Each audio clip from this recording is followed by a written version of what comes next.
पद रत्नाकर जी का पाठ, पद संख्या 444।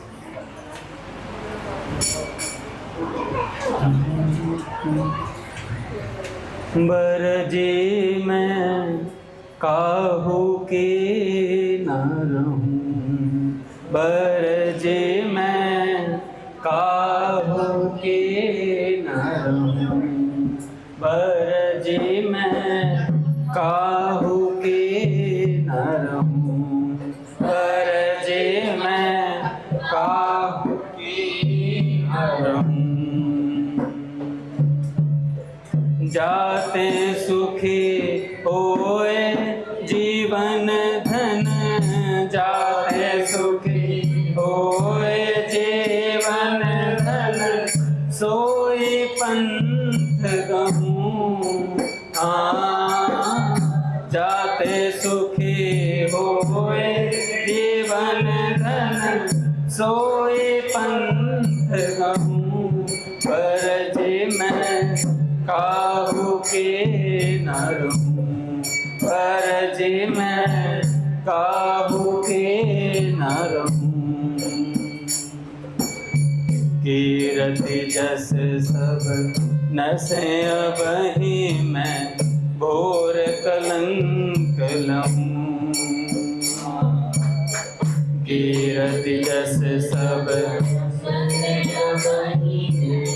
घोर कलंक लहूं। सगरो मान जाए मन प्रमुदित, सगरो मान जाए मन प्रमुदित, सगरो मान जाए मन प्रमुदित, सगरो मान जाए मन प्रमुदित। मैं अपमान सहूं, मैं अपमान सहूं, बरजे मैं काहू के न रहूं, बरजे मैं काहू के न रहूं। मन की बात मन ही में राखूं, काहू ते न कहूं।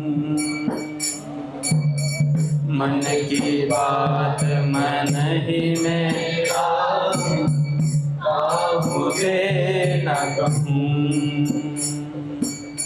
प्रियतम प्यारे ते मैं कब हूँ, प्रियतम प्यारे ते मैं कब हूँ, प्रियतम प्यारे ते मैं कब हूँ, प्रियतम प्यारे ते मैं कब हूँ। निज सुख नाय चाहूं, निज सुख नाय चाहूं, बरजे मैं काहू के न रहूं, बरजे मैं काहू के। कैसी हूँ स्थिति होए न मन में, जग क्षोभ कब हूँ। कैसी हूँ स्थिति होए न मन में, जग क्षोभ कब हूँ।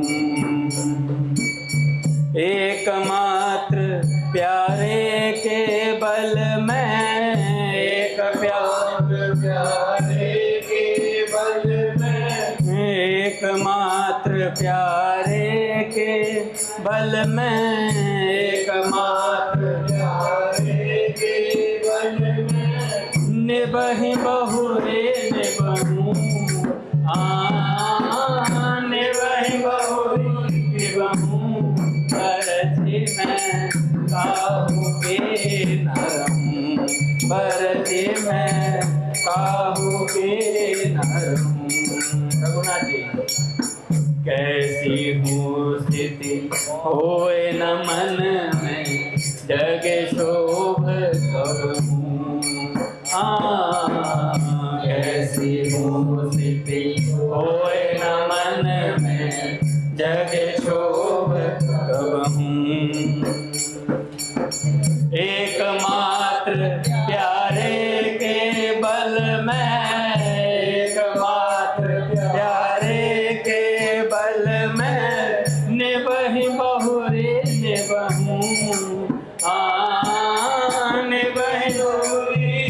रहूं बरज में काहू के न रहूं बरज में काहू के न रहूं कहठ गोरी ढारी श्याम में कहठ गोरी इससे अगला कहठ गोरी ढारी श्याम में कहठ गोरी ढारी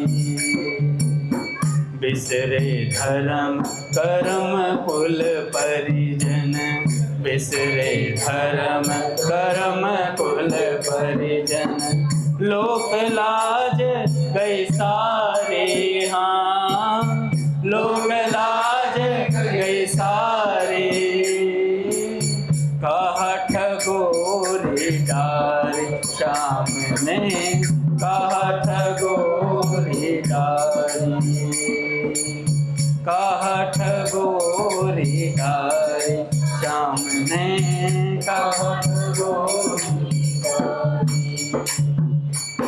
गई बुद्धि में यमुना तट पर गई बुद्धि में यमुना तट पर जल भरी बेले मटकी सखी रे जल भरी बेले मटकी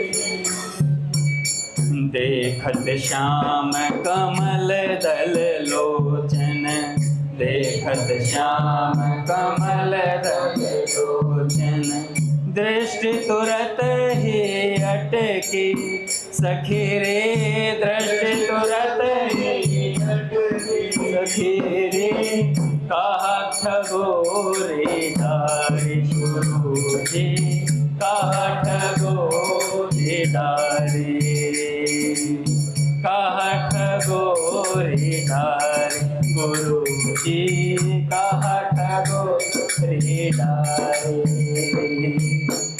मोतन मुरी मुस्काए मन सिज मोतन मुरी मुस्काए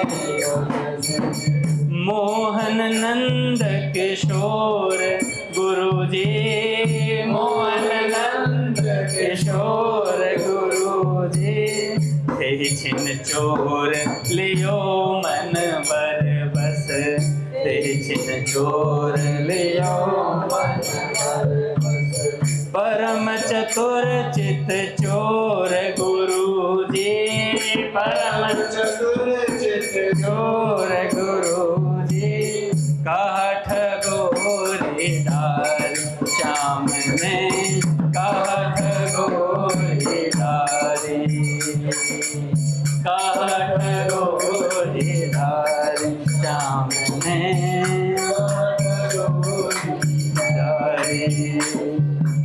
गुरु जी आखिरी पंक्तियां आपके लिए देह गेह की सुध न रही कछु देह गेह की सुध न रही कछु देह गेह की सुध न रही कछु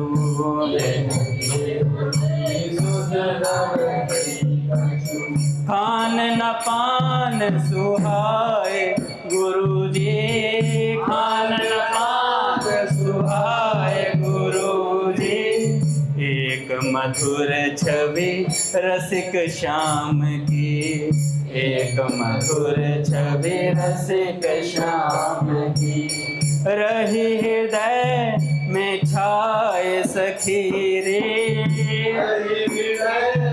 में छाए सखी रे कहठ गोरी ढारी श्याम ने कहठ गोरी ढारी राधा राधा राधा राधा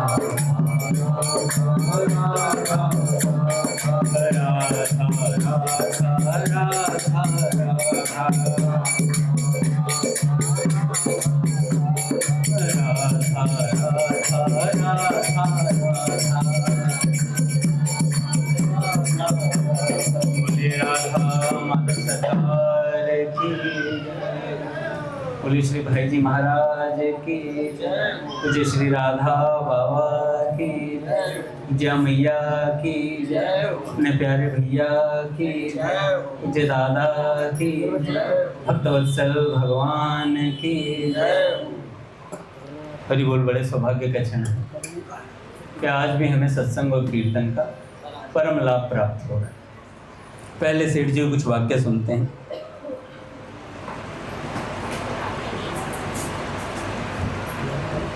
उसके बाद पूज्य संतोष बहन जी का चरित्र चले। अजय बाबू, अजय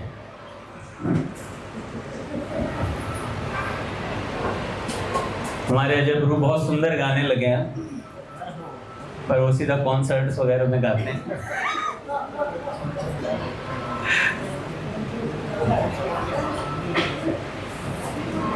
अजय सुनाऊं क्या वो किससे?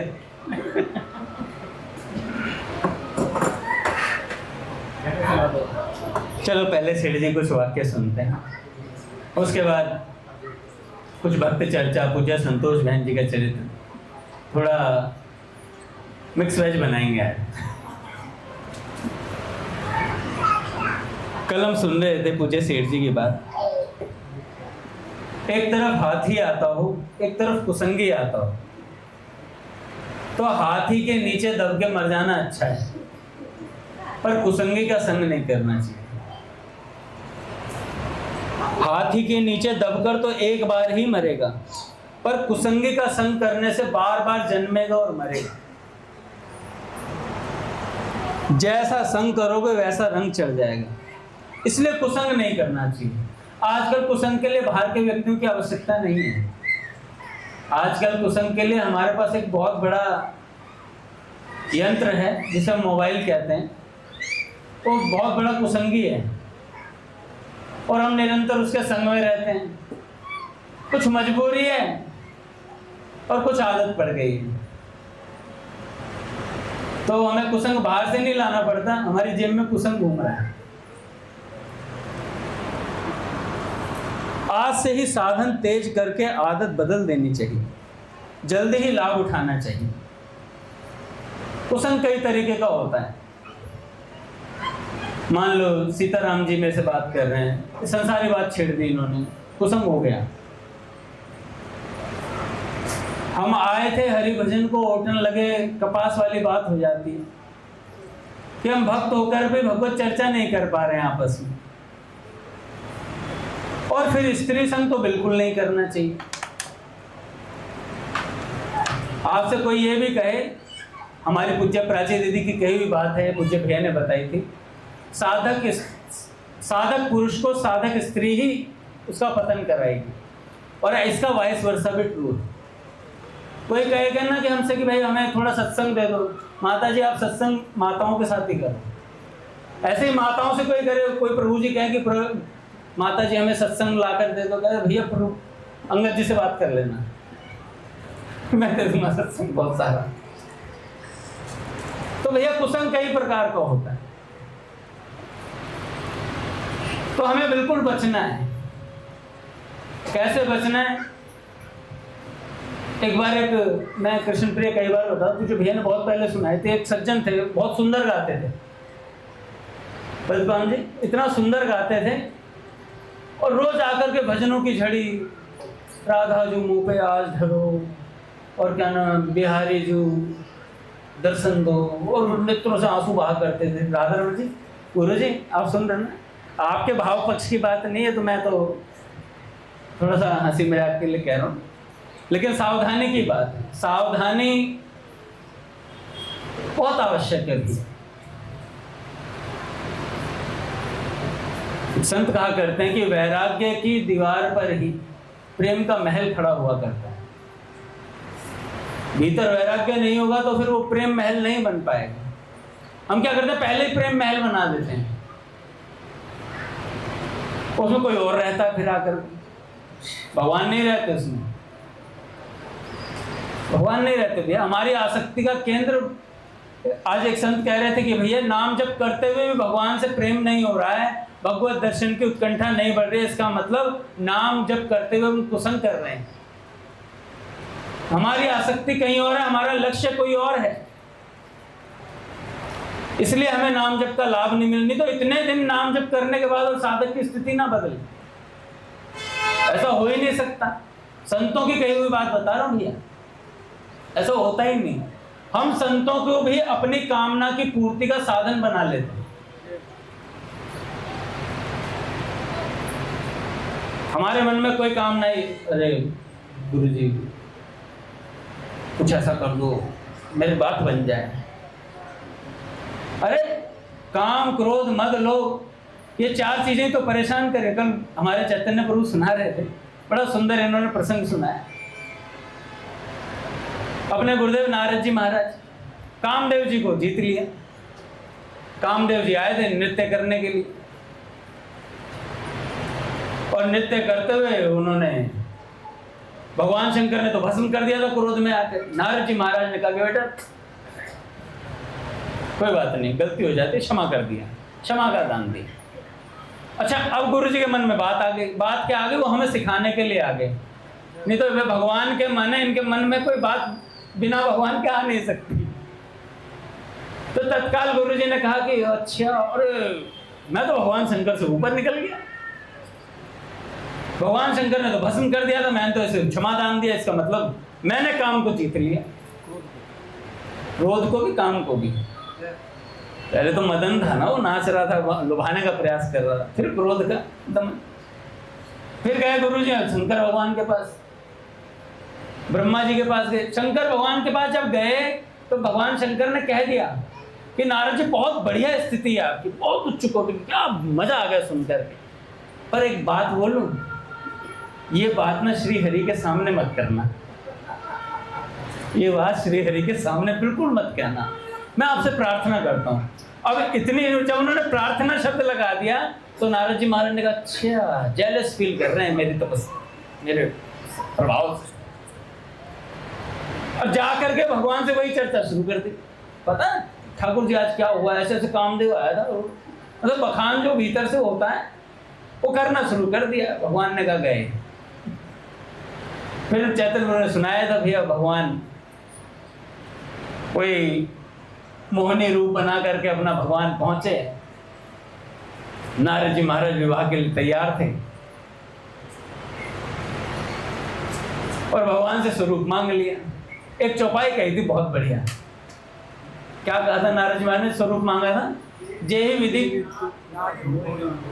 नाथ होए हित मोरा, करूं सुबेगी दास में तो। अब भगवान ने कहा मैं इसे अपना ही रूप देने वाला था, पर अब इसने हित की बात कर दी ना, अब गड़बड़ हो गई, अब गड़बड़ हो गई। भगवान ने कहा देने वाला था मैं, स्वरूप देने वाले थे भगवान। भगवान मना करेंगे नारद जी महाराज, देने वाले, पर उन्होंने कहा जिस प्रकार मेरा हित होता हो प्रभु वैसा कीजिए।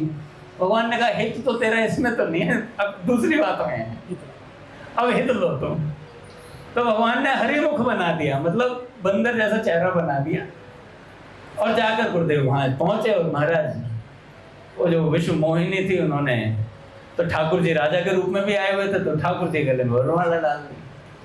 फिर महाप्रभु जी ने बताया कैसे पर्दा हटा, माया का पर्दा हटा। तो महाराज पहले तो नारद जी महाराज क्रोध में आके पूरे, परम स्वतंत्र, न सिर पर कोई, आज तक तुम्हें मुझ जैसा मिला नहीं है, कोई बहुत बातें बनाते हो, ये है वो है, बताओ क्या क्या था। बहुत सारे उन्होंने उदाहरण दिए थे, भोले बाबा का दिया और विष वाला दिया, और भी बहुत सारे उदाहरण देने के बाद भगवान नारद जी महाराज ने बोला कि अब देखता हूँ मैं सुधारूंगा तुम्हें। भगवान ने कहा भाई जब माया हटी तब बात समझ में आई भैया क्या बात है। ऐसे जब हमारे ऊपर से माया का पर्दा हटता है ना, तब हमें जाकर बात समझ में आती है। अच्छा भैया हमें इस बात से बचाने का प्रयास कर रहे थे, इसलिए मेरे मन की नहीं होने दे रहे थे। बाद में पता चलता है जाकर के, क्योंकि जब तक हम दृष्टा नहीं बनेंगे किसी चीज के, तब तक हम वस्तु स्थिति को नहीं देख पाएंगे। और दृष्टा इस टाइम कौन है? हम तो माया में पड़े हुए। दृष्टा होते हैं गुरुदेव, उन्हें सब पता होता है कि किस परिस्थिति से कहां घूमेगा। हम सोचते हैं गुरु जी को कुछ नहीं पता, गुरु जी स्वयं आ सकता है।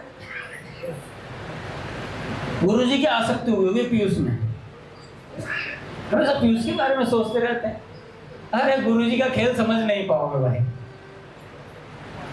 आज पूज्य बाबा ने कहा कोई पूज्य श्री हनुमान प्रसाद पोद्दार जी का संग केवल संग के लिए कर ले, ये नहीं कि उनसे लाभ क्या होगा हानि क्या होगी कुछ, उससे मतलब ही नहीं, केवल संग के लिए संग कर ले तो इसे श्री पोद्दार महाराज वो स्थिति प्रदान करेंगे जो उसने स्वप्न में भी नहीं सोची हो। ऐसी बात साधु कृष्ण प्रेम जी ने कहा कि बाबूजी की कोई बात बताइए, बाबा से बोला तो बाबा ने कहा जितनी बात तुम्हें पता है ना भाई जी के बारे में उतनी पता होने पे तो मूर्छा आनी चाहिए थी बार बार, इतनी बातें पता नहीं। तो उन्होंने कहा मन मलिन है अभी, पर उस मलिन मन में भी क्या होगा, लोहे के पेड़ हरे होंगे तू गीत प्रेम के गाता जा, धरती नम अवश्य होगी तू अश्रु बिंदु ढुलकाता जा। तो भैया धरती नम अवश्य होगी, क्या करते रहना है, अपने को साधते रहना है। गुरुजी सही कह रहा हूं, हम साध नहीं पाते अपने को, हम दूसरे को साधने का प्रयास कर रहे हैं। तो सेठ जी कहते हैं आज से ही साधन तेज कर दें, मुझे आज से ही साधन तेज करके आदत बदल देनी चाहिए, जल्दी ही लाभ उठा लेना चाहिए। भगवान को हर समय याद रखने से अंत काल में भगवान की स्मृति हो सकती है। जो अंत काल में भगवान का स्मरण करता हुआ जाता है वह परम गति को प्राप्त हो जाता है। इसलिए निरंतर भगवान को याद रखना चाहिए। परमात्मा से प्रार्थना करने से परमात्मा अपनी शक्ति दे सकते हैं, क्षण भर में असंभव को संभव कर सकते हैं। भगवान के स्वरूप को बारंबार याद करके मुग्ध होते रहना चाहिए। महात्मा का इतना कहना बहुत है, दादा बड़ी सुंदर बात सेठ जी कहते हैं, महात्मा का इतना कहना ही बहुत है कि भगवान मिलते हैं। तो कितनी सुंदर बात सेठ जी, बिरजू बहुत दिनों में आया, उधर मत ही बैठ जाए। ये भैया ये अपने काम पे रहते हैं, बिजी रहते हैं, बहुत दिनों बाद आता तो मेरा बड़ा लाड है इससे। हमारे सीताराम जी को देख लो भैया, ये भी पूरे दिन गाड़ी चलाते हैं, रात को फिर चले जाते हैं गाड़ी, बहुत मेहनती बच्चा है, फिर भी सत्संग अटेंड करता है, कीर्तन अटेंड करता है। जिसने ये अटेंड नहीं करा उसका ट्रैक हिलता है, उसका ट्रैक हिलेगा हिलेगा, आज नहीं हिलेगा। आज हमें लग रहा है कि हमें कोई फर्क थोड़ी पड़ता है, कीर्तन वही हो रहा है, वही हरे कृष्ण कृष्ण कृष्ण हरे हरे, हरे राम राम राम हरे हरे। राम जी की स्तुति होगी, शंकर भगवान की स्तुति, जगन्नाथ जी वाली मैं सुनाऊं क्या? सब ऐसे ही रटा हुआ है, पूरा पैटर्न रटा हुआ है 7:30 से लेकर 8:30 तक का। उसके बाद अंगद जी आएंगे, इधर उधर की बात सुनाएंगे, अपना घर चले जाएंगे। उनकी बात सुनने लायक है भी नहीं, और वाकई में नहीं है। संतों की बात सुनने लायक होती है। हाँ तो वही तो बात है, यही चीज समझ नहीं आए, यही चीज समझ नहीं है। फिर तो सेठ जी ने कहा कि संत का इतना कहना बहुत है कि भगवान मिलते हैं, इस पर विश्वास हो जाए दादा, इस पर ही विश्वास नहीं हो पा रहे हैं। भाई जी ने कितनों से कहा कि भगवान मिलते हैं मिलते हैं मिलते हैं, जिन्होंने विश्वास कर लिया वो खिल गए और उनसे मिल गए। पट खुलेंगे महाराज, खुल रहे हैं भैया। श्री राम जय राम जय जय राम, श्री राम जय राम जय जय राम, श्री राम जय राम जय जय राम,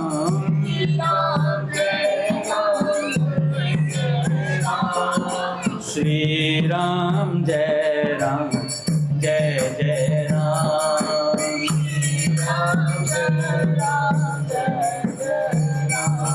बोले राधा माधव सरकार की जय।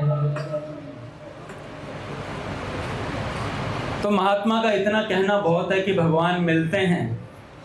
इतना सुनकर साधक को भगवान से मिलने के लिए लग जाना चाहिए और किसी की तरफ नजर उठाकर भी नहीं देखना चाहिए। जो तीव्र वैराग्यवान पुरुष है उसका साधन भी तीव्र होता है भैया, उसका साधन भी तीव्र होता है। उसको इसी जन्म में भगवान की प्राप्ति हो जाती है, अन्यथा अंत काल में तो हो ही जाती है, इसमें कोई शंका की बात नहीं। किंतु जिनका साधन शिथिल है, सेठ जी कह रहे हैं बात, साक्षात नारायण भगवान, ध्यान रख लेना भैया, जिनका साधन शिथिल है उनके कल्याण की गारंटी नहीं है। जिनका साधन शिथिल है उनके कल्याण की गारंटी नहीं है अभी। क्यों गारंटी नहीं है? पूज्य स्वामी जी महाराज क्या करते थे कि 100 कत्ल कर दे और सत्संग में आ रहा है, उसके सुधार की गुंजाइश है, उसके सुधार की गुंजाइश है। और सत्संग में नहीं आ रहा, बाहर चाहे तुम आसन लगा के छत पे भिड़ते फिरो मीराबाई जी की तरह, बिगड़ सकते हो, बिगड़ सकते हो।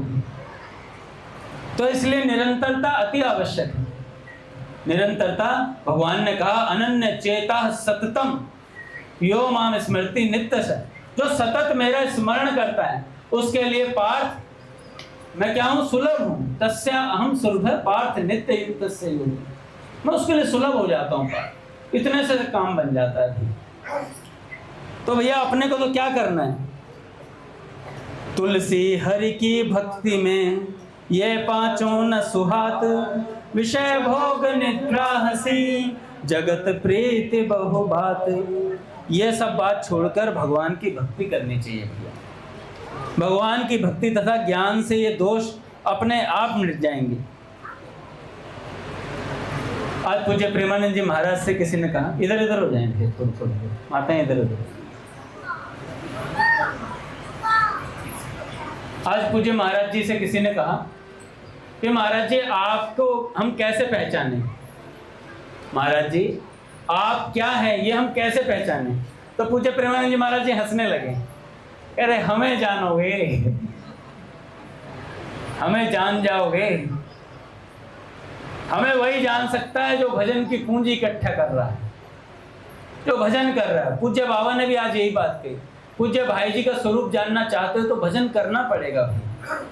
बात ये नहीं है कि साधन भजन से उनके स्वरूप की प्राप्ति होगी, उनके भाई जी बाबा के दर्शन होंगे, उनके स्वरूप का पता लगेगा। बात यह है साधन से कृपा होती है। साधन से आजकल हम दादा बड़े आराम से कह देते हैं, वो कौन सा भजन है किसे तुमने वो गाते हैं यार, चतन को गाते हैं, कन्हैया तुम्हें किसने साधन से पाया है, और मतलब उसके बाद साधन का तिरस्कार, किसे तुमने साधन से तारा। फिर तो गया प्रसाद जी महाराज बेफालतू में साधन करा, उन्होंने भजन करा। उड़िया बाबा ने भी, पूज्य बाबा 3-3 लाख नाम जप करते थे, पूज्य भाई जी इतना व्यस्त होते भी 50,000 से ऊपर नाम जप करते थे। मतलब उन पर कृपा नहीं थी, हम पर ऐसी कृपा है कि हम नाम जपे बिना भगवान को प्राप्त कर लेंगे, बिना सत्संग के, बिना कीर्तन के। हम सेठ जी हैं, चद्दर तान के सोएंगे और भगवान प्रकट होंगे, मुझे तो उससे कुछ काम कराना पीयूष। और पीयूष कहेगा मैंने तो बुलाया ही नहीं, भगवान के मैं भी आया ही नहीं, ये तो कोई और है। तो भैया साधन अति आवश्यक है। पूज्य मलुकपीठ सरकार कहते हैं साधन का तिरस्कार नहीं है, साधन से वो आह, वो प्रेम, वो चाह बनती है भैया, जिससे भगवान रीझ जाते हैं और रीझ कर कृपा करते हैं। उस कृपा से फिर दर्शन होते हैं भैया। हमारे पूज्य भैया का ही उदाहरण ले लो, सिद्ध महापुरुष हैं, फिर भी कितना साधन भजन करते हैं। क्या इन्होंने साधन का त्याग कर दिया? नहीं करा भैया। पूज्य प्राची दीदी, वो भी सिद्धि थी, पिछले जन्मों से सिद्ध थी, फिर भी भगवान ने आकर के साधन भजन करवाया, नाम जप करवाया, और नाम जप करवा के अपनी प्राप्ति करवा के फिर सत्संग दिया। अब सत्संग सुनो। तो ऐसी बात है भैया, हम अगर किसी महात्मा के स्वरूप को जानना चाहते हैं तो हमें क्या भजन करना पड़ेगा। आजकल बड़ा चाव चल जाता है, हमारा स्वरूप बता दो भैया, और स्वरूप बता के घर पे हैं। गुरुजी मैं मजाक उड़ाने के लिए बात नहीं कर रहा हूँ, ये बात आप लोगों को लगेगा अंगद जी थोड़ा मजाक की बात नहीं। स्वरूप पूछ लिया उसके बाद माला की जरूरत नहीं है। अरे उसमें स्थिति होगी तब प्राप्ति होगी। नहीं ऐसे तो भैया सबको ही पता है, हर जीव का कोई ना कोई स्वरूप वहां पर है ही भैया। गधा घोड़ा गधा खच्चर कुछ तो है ही। हम वहां के दाम, वहां की परछाई ये जगत है। संतों ने कहा है भाई वहां की परछाई इस जगत में है, तो यानी हमारा वहां स्वरूप कुछ ना कुछ तो है। इसलिए जो स्वरूप प्राप्त हो गया, पता चल गया है, उसमें स्थित होने का प्रयास करना है भैया, तब जाके उसकी प्राप्ति होगी। अब नाम पता कर लिया, मैं अंगदी गोपी, पहन के टोपी, घर पे सोती, घर पे सोती, मैं नहीं आती मंदिर, ऐसा नहीं चलेगा। भजन करना पड़ेगा, जूते घिसने पड़ेंगे गुरुजी।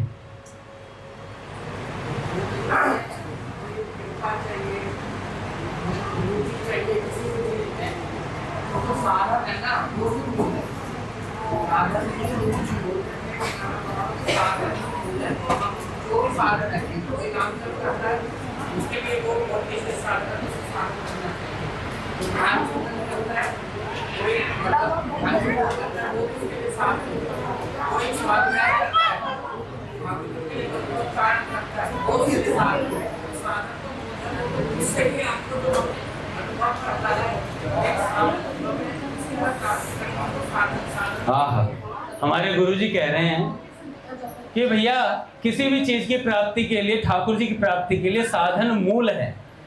ये साधन हमें मूल है, और हमारे मूल में ही भूल पड़ गई है। स्वामी जी महाराज कहते हैं मूल में भूल पड़ गई है, और फिर हम धूलम धूल हो गए हैं। और इस भूल को मिटाने की जगह है सत्संग।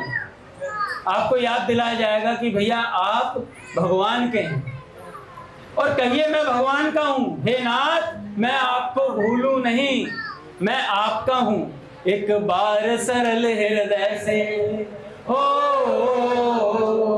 एक बार सरल हृदय से स्वीकार करो सब, मैं हूं केवल आपका, आप हो मेरे नाथ। मैं हूं केवल आपका, आप हो मेरे नाथ। तेरा कल्याण होगा, प्रभु से प्यार होगा, तेरा कल्याण होगा, प्रभु से प्यार होगा। स्वामी जी की वाणी है ये, है मेरे नाथ, है मेरे नाथ। स्वामी जी की वाणी है ये, है मेरे नाथ, है मेरे नाथ। मंत्रों का ये महामंत्र है मेरे नाथ, है मेरे नाथ। मंत्रों का ये महामंत्र है मेरे नाथ, है मेरे नाथ। ये महामंत्र जीवन में ये महामंत्र जीवन में धारण कर लो सब। मैं हूँ केवल आपका, आप हो मेरे नाथ। मैं हूँ केवल आपका, आप हो मेरे नाथ। तो भैया ऐसे लगाम खिंची रहनी चाहिए, लगाम हर समय अपने आप को खिंचाव में रखना चाहिए कि भैया मैं साधक हूँ, तब बात समझ में आती है। और विषय वासना ना छूटे तो रोना चाहिए, गुरु जी के चरणों में जाके माथा टेकना चाहिए कि गुरुदेव मेरे से ये चीज छूट नहीं रही है। और पहले तो यही पता चल रहा है कि हम आसक्त हो चुके हैं कहीं, वो बात सत्संग से पता चल जाएगी। केवल भगवान से प्रेम के लिए हमारा यहाँ पदार्पण हुआ है। हम यहाँ, हमें मनुष्य बनाया गया है। साधन धाम मोक्ष कर द्वारा, पाही न जेही परलोक सवारा। ये साधन धाम है या भजन करने के लिए आए हैं भाई। एक संत हुए महाराज, देखो कृपा की बात बता दो। संत हुए कृष्णदास जी महाराज। पूज्य संतोष बहन जी को कल कंटिन्यू कर लेंगे थोड़ा सा, आज थोड़ा समय ज़्यादा हो गया, सिद्धांत ज़्यादा खिंच गया, पर ज़रूरी है। आप लोग सोचते कि मैं चिल्ला चिल्ला के इतना दूर लगा क्यों बोलना है, ये अपने आप को जागरूक करने के लिए है। आप लोग भी हो जाएंगे तो और आनंद की बात है। सब मिल करके भगवान के दरवाजे को जोर जोर से खटखटाएंगे, प्रभु खोलो। आपने पद रत्नाकर में कहा, आते हो तुम बार बार प्रभु मेरे मन मंदिर के द्वार। अब हम कहेंगे हम आपके द्वार आ गए प्रभु, दरवाजा खोलो। खूब जोश के साथ सेठ जी कहते हैं, स्वामी जी कहते हैं महाराज, खूब प्रयास से, खूब जोश के साथ भगवान में लगना है, भगवान की प्राप्ति करनी है। ये धुन हो जाए, स्वार्थी बन जाओ भगवान की प्राप्ति में। पहले अपना कल्याण, बाद में देखें किसी और का होगा नहीं होगा, पहले अपना कल्याण करना। आपका कल्याण होगा तो आपके दर्शन मात्र से। दादा मैंने एक बात सुनी, कल शास्त्र में पढ़ रहा था एक में, कहा कि नाम जापक को छूकर अगर हवा किसी और को स्पर्श कर जाए संसारी व्यक्ति को, तो उस संसारी व्यक्ति के भीतर भक्ति का वपन हो जाता है, बीज पड़ जाता है उसके भीतर। तो सोचो अगर हम अच्छे से नाम जप लेंगे तो भैया हमारे से छूती पवन जो चलेगी ना, वो अपने आप कल्याण करती चलेगी। आपको प्रवचन भी नहीं करना पड़ेगा किसी के, अपने आप ही। तो कृष्णदास जी महाराज हुए महाराज नंदगांव में भजन करते थे, और उन्होंने सत्संग में सुन लिया था कि 12 वर्ष में कोई सेवा दो, 12 वर्ष तक तो उसकी सिद्धि हो जाती है। अब ऐसी बात सुनी तो उन्होंने एक नियम लिया था कि मैं ठाकुर जी को फूल लेकर के आऊंगा और ठाकुर जी को नंद भवन में माला पहनाऊंगा। और नित्य का नियम था। महाराज जी कह रहे थे, जो संत सुना रहे थे, उन्होंने कहा कि एक नियम लेना चाहिए जिससे 12 साल हो जाए तो उसकी तो सिद्धि हो जाए। कई लोग कहते हैं हमने चाय पीने का नियम ले लिया भगवान के लिए। तो उन्होंने महाराज जी ने बोला कि सद नियम लो जो भगवान के लिए, भगवान के सेवा के लिए। महाराज जी मैं चाय नहीं पी रहा कई दिनों से, तो कोई सद नियम लो तो महाराज उसकी 12 वर्ष में सिद्धि हो जाती। अब उन महाराज जी ने भाई भैया 12 साल का नियम लिया और कहा ठाकुर जी से, ठाकुर जी 12 साल पूरा होते ही 13वें साल के पहले दिन आपके दर्शन होने चाहिए मुझे। आप मेरे घर पर आओ और मेरे हाथों से माला पहनो। और रोज ठाकुर जी को जब माला पहनाने जाते तो ठाकुर जी से बोलते, ठाकुर जी इतने दिन और बचे हैं, इतने साल और बचे हैं। फिर कहते 10 साल और बचे हैं, फिर कहते 9 साल और बचे हैं। और दिन का याद दिलाते थे, इतने साल इतने दिन, इतने साल इतने दिन। फिर कहने लगे 1 साल और बचा है ठाकुर जी। खूब चाव बढ़ता जा रहा था। फिर कहा 2 महीने बचे हैं ठाकुर जी। और महाराज लास्ट का जब आखिरी दिन आया, बड़ी व्याकुलता थी, तीव्र व्याकुलता महाराज। और ऐसी व्याकुलता जब कोई 12 वर्ष तक इंतजार कर ले भैया, वो भी भगवान का, या साधारण मनुष्य का कर लेते हैं तो जिया नहीं जाता है। मैं प्राण त्याग दूंगा फलाने के लिए, कोई किसी के लिए प्राण नहीं त्यागता, प्रभु नहीं त्यागता दादा। ये संसार बड़ा विलक्षण है। आज आपसे कोई कह देगा कि मैं तुम्हारे बिना जी नहीं सकता, और अगले दिन पता चला कि वो जी रहा है, आराम से जी रहा, बढ़िया से जी रहा है, और डोमिनोज में पिज्जा खा रहा बैठ के। तो भैया कोई किसी के लिए नहीं मरता है, केवल भगवान ऐसे हैं जो हमसे सच्चा प्रेम करते हैं। हमारी प्रत्येक क्रिया को भगवान सीसीटीवी कैमरा से देख रहे हैं। तो हम संत को भगवान देख रहे थे भैया। आखिरी दिन आया, 12वें वर्ष का आखिरी दिन, 13वें वर्ष जैसे शुरू होने वाला था भैया, 56 भोग बनाए ठाकुर जी के लिए बढ़िया से। खूब आनंद में मग्न अश्रुपात हो रहा था कि आज ठाकुर जी आएंगे भैया, मेरी बरसों की साध पूरी होगी। जिसने इंतजार किया होता वही मिलन का फल चख सकता है भैया, वही मिलन का फल चख सकता है। जिसने कुछ साधना करी हो, कुछ इंतजार किया हो, भगवान के लिए व्याकुल हुआ हो। ना हमारे भीतर व्याकुलता उत्पन्न हो रही है, ना प्रभु के लिए कोई 2 आंसू बहाए जाते हैं। पूज्य पंडित जी महाराज जी की समाधि पे लिखा है, यहाँ कोई पैसा मत चढ़ाना, केवल प्रेम के 2 अश्रु ढुलका देना है यहाँ पर। तो अगले दिन जैसे 13वें साल का पहला दिन आया तो कोई नहीं आया महाराज। जब कोई नहीं आया तो उन्होंने कहा कि मन ही मन खींच गए एकदम, और खींच करके बोले, सही कहते हैं लोग, तुम निष्ठुर ही हो। इतने साल अगर मैंने श्री जी के बरसाने में लगाए होते तो श्री जी मुझे अपनी अष्टसखियों में शामिल कर लेती। और ऐसे कई बातें बोल करके ठाकुर जी से नाराज होकर के अपना कुटिया को ताला लगाया। गुरुजी 56 भोग भी पैक कर लिए, और 56 भोग पैक करके अपने चलते बने।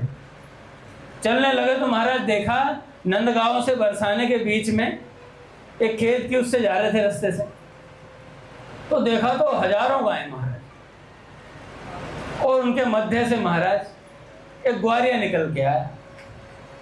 अरे बाबा कहाँ जा रहे हो? है भैया तुम कौन?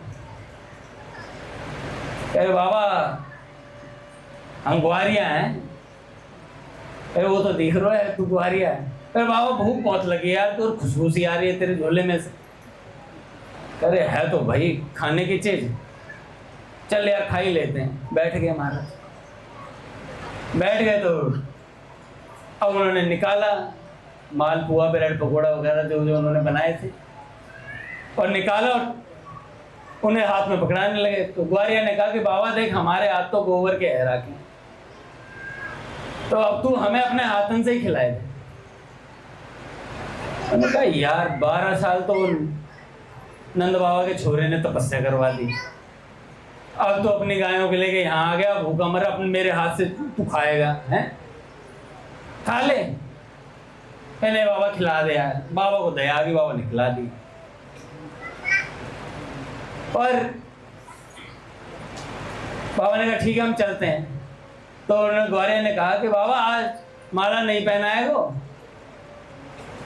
माला? जैसे ऐसी बात सुनी, माला नहीं पहनाए? हाँ बाबा आज हमें माला नहीं पहनाएगा तू। इतने देखा महाराज बाबा ने उसकी तरफ, और देखा तो महाराज नटवर वेश धारण करे श्री कृष्ण महाराज ग्वारिया के वेश में अपने स्वरूप में आ गए महाराज, दर्शन दिए। अब ठाकुर जी सोच रहे थे गले से लगेगा, चरणों में चिपकेगा, नहीं चिपका डालो। उसने क्या किया, फटाफट वो ब्रेड पकौड़ा वगैरह अपना वापस फाइल पेपर में डाल के वापस उसमें रखे, और रख करके अपना बोलिया टांगा और भगा बरसाने की तरफ। ठाकुर जी पीछे पीछे, अबे भाग के कहाँ जा रहा, दर्शन दे तो दिया यार, 12 वर्ष की तपस्या का फल दे तो दिया। कह रहे अभी तो बरसाने की तरफ मुख ही किया है मैंने, अभी तो बरसाने की तरफ मुंह ही किया था, मोड़ो क्यों है? अगर हम बरसाने चले जाएंगे तू तो दास बन तो डोलेगो। हम तो जा रहे हैं श्री जी के पास। अब तक थे कृष्णदास, अब होंगे राधा दासी, अब राधा दासी। तो भैया ऐसी जो व्याकुलता होती है ना, इंतजार का फल बहुत मीठा होता है। पर पूज्य भैया कहते हैं दादा, इंतजार में भी एक व्याकुलता होनी चाहिए जो किसी को दिखे ना, जो किसी को दिखे ना, हृदय में तड़प हो। जैसे ही एकांत मिले अश्रु झड़ने लगे, प्रभु आप मिले नहीं यार अभी तक, प्रभु आपसे प्रेम नहीं हुआ। अब कहोगे एकांत कब मिलता है, मैं बताता हूँ। रात में जब घर वाले सो जाए ना तो आराम से जग के एकांत बहुत अच्छा बनता है, दादा बहुत बढ़िया एकांत होता है। 2, 2:30, 3 बजे 4 बजे तक थोड़ा नींद का त्याग करना पड़ता है, पर बिना कुछ त्यागे कुछ मिलता भी नहीं है भैया, बिना कुछ त्यागे मिलता भी नहीं। आप सोचो कि मैं 10 घंटे की नींद एसी में खींच लूं, उसके बाद माला भी ना करूं, उसके बाद सत्संग में भी ना पहुंचूं, और उसके बाद मुझे श्री कृष्ण श्री जी के साथ बांसुरी लिए हुए मोर पिछ धारण, मोर बगल में नाच रहा हो, ऐसे ठाकुर जी मिल जाए। ठाकुर जी मिलेंगे, चिंता मत कर, पर विश्वास कर लेना कि भगवान मिले। संत का इतना कहना बहुत है कि भगवान मिलते हैं। उसके बाद साधक को क्या करना चाहिए गुरुजी? साधन भजन में तेजी से लग जाना चाहिए। अब हमारे पूज्य भैया ने कह दिया कि हाँ भगवान मिलते हैं, जैसे तुम लोग मुझसे मिल रहे हो वैसे मिलते हैं, तो हमें क्या करना चाहिए? तेजी से साधन भजन में लग जाना चाहिए। खूब स्वाध्याय करो, खूब नाम जप करो। जैसे समय मिले कोई अच्छा सा भजन लगा दो जो कानों को अच्छा लगता हो, जो आपके हृदय को थोड़ा नरम करता हो, वैसा कोई भजन लगा के थोड़ी देर रो लो भैया, क्या हर्ज जाता है। एकांत में चले, अरे शौचालय से अच्छा एकांत मिलेगा क्या कहीं? दादा एक सेठ जी थे, सेठ जी के पास एक संत आए। संत ने कहा कि भाई भजन कर लिया करो। कह रहे भाई बिल्कुल टाइम नहीं है। संत ने कहा कि तुम झूठ बोलते हो। कह रहे झूठ बोलते, मेरे घर आके देख लो। संत आगे महाराज, और सेठ जी पूरे दिन बही खाते देखते थे। संत ने देखा यार इसको तो वाकई में टाइम नहीं है बंदे को। अब संत ने कहा कोई तो ऐसा समय होगा जब तो इन बही खातों से दूर होता होगा। कह रहे मैं शौचालय में जब बैठता हूँ सुबह सुबह तब खाली होता हूँ। तो उन्होंने कहा शौचालय में बैठ के राम नाम लिया कर। और वो शौचालय में बैठ के राम नाम लेने लग गया।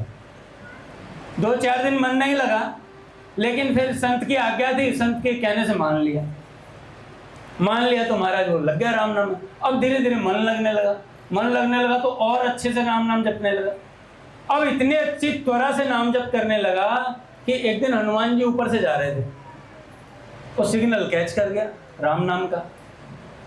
हनुमान जी ने तुरंत देखा भाई राम नाम की ध्वनि आ रही है और कोई बड़े प्यार से राम नाम ले रहा है, कहाँ से आ रही है। हनुमान जी महाराज ने तुरंत अपने रडार को घुमाया और जीपीएस वगैरह सब ऑन करके बढ़िया से लोकेशन फाइंड आउट करी, तो देखा सेठ जी के घर की लोकेशन दिखा रहा था। सेठ जी के घर पहुंच गए। हनुमान जी ढूंढ रहे कमरों की तरफ, गलत बता जीपीएस। तो देखा तो महाराज वो थोड़ा और गौर से देखा तो ध्वनि आ रही थी, वो शौचालय की तरफ से आ रही थी। और पास गए तो हनुमान जी महाराज देखा आ तो इसी में से रही है। अच्छा, आए बड़े प्रेम से थे हनुमान जी, क्योंकि कोई राम नाम ले रहे इतने प्यार से, पर शौचालय में बैठ के ले रहे तो हनुमान जी को क्रोध आ गया। हनुमान जी ने कहा ये बहुत गलत किया है इसने, शौचालय में बैठकर मेरे प्रभु का नाम ले रहे। हनुमान जी महाराज को कोई दरवाजा तोड़ने की आवश्यकता तो थी नहीं, उन्होंने तो यूं करा वो हट गया और महाराज एक घुमा के लात मारी हनुमान जी महाराज। सेठ जी पसर गए, सेठ जी के लगी चोट महाराज। हनुमान जी महाराज ने कहा ये कोई तरीका राम नाम लेने का, ऐसे राम नाम लिया जाता है? तो उन्होंने कहा महाराज मेरे को तो संत की आज्ञा होती, मैं उनके कहने से ले रहा था, मुझे क्षमा कर दो। हनुमान जी महाराज ने कहा चल ठीक है।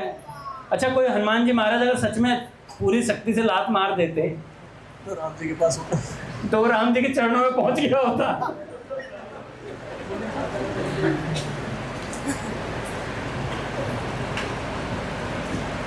बाली इसीलिए तो नहीं आता था हनुमान जी के सामने, हनुमान जी भी नहीं आते थे, क्योंकि हनुमान जी को पता था इसके अंदर आदि शक्ति खींचने की पावर है इसके पास, और हनुमान जी को यह भी पता था मेरे अंदर की शक्ति इनफाइनाइट है, और जैसे मेरी आधी जाएगी तो इसकी आधी खत्म हो जाएगी, ये पूरा ही खत्म हो जाएगा थोड़ी देर में। तो हनुमान जी महाराज ने उसे सेठ जी को समझाया कि भाई राम नाम अच्छे से थोड़ा बैठ करके स्वच्छ जगह पर लेना चाहिए, पूरा ज्ञान दिया, अच्छे से ज्ञान दे करके हनुमान जी महाराज सीधा साकेत धाम पहुंचे। वहां पहुंचे तो देखा तो राम जी कराह रहे। राम जी कह रहे यार कमर में बहुत तेज मारा हनुमान जी किसी ने। हनुमान जी महाराज कह रहे प्रभु कौन है वो, मुझे अभी बताओ, मैं अभी उसको निपटा के आता हूँ। राम जी ने कहा कि हनुमान रहने दो, नाम मत पूछो, कोई अपना ही है जिसने दुख दिया है, दुख हमेशा अपने ही देते हैं। तो हनुमान जी महाराज ने नहीं प्रभु आपको नाम बताना पड़ेगा। राम जी ने कहा रहने दो हनुमान, क्या करोगे जान करके। हनुमान जी ने कहा प्रभु आप मेरे को इस सेवा के लायक नहीं समझते, बताओ आपके ऊपर किसी ने प्रहार कर दिया और मैं उसे छोड़ दूं, एटलीस्ट समझा के तो आऊंगा। तो राम जी ने कहा कि हनुमान वो तुम ही हो। जैसे ये बात हनुमान जी ने सुनी, हनुमान जी के नेत्र भरी है। हनुमान जी ने कहा महाराज मैंने कब लात से प्रहार किया आपके ऊपर। तब राम जी ने कहा कि देखो भैया वो संत, वो जो सेठ था वो मेरा नाम ले रहा था, और कोई मेरा नाम लेता तो उसकी रक्षा में मैं स्वयं उतर जाता हूँ। तुमने लात उसकी पीठ पर नहीं मारी, अगर उसकी पीठ पर सच में लग गई होती तो खिल चुका होता, मतलब बिखर चुका होता। वो मैंने सहन करी है, तब जाके उसके प्राण रक्षा हुई। हनुमान जी ने कहा कि प्रभु मुझे क्षमा कर देना, मैं आपके नाम की महिमा को नहीं जानता, क्योंकि नाम एक ऐसी वस्तु है भैया, जो नाम और नामी स्वयं एक है महाराज, कोई विलग वस्तु नहीं है। तो हनुमान जी ने कहा प्रभु आज के बाद साधु संत के तुम रखवाले, आज के बाद साधु संतों का रखवाला मैं बनूंगा, जो नाम जापक उसका रखवाला मैं बनूंगा। आप तो अपनी लीलाओं में मग्न रहो, आज से नाम जापकों की रक्षा मैं स्वयं करूंगा। तो हनुमान जी महाराज हम सब लोगों की रक्षा में लगे पड़े हैं, इसीलिए मंदिर नहीं आ पा रहे। बोले भक्तवत्सल भगवान की जय। आरती करते हैं महाराज।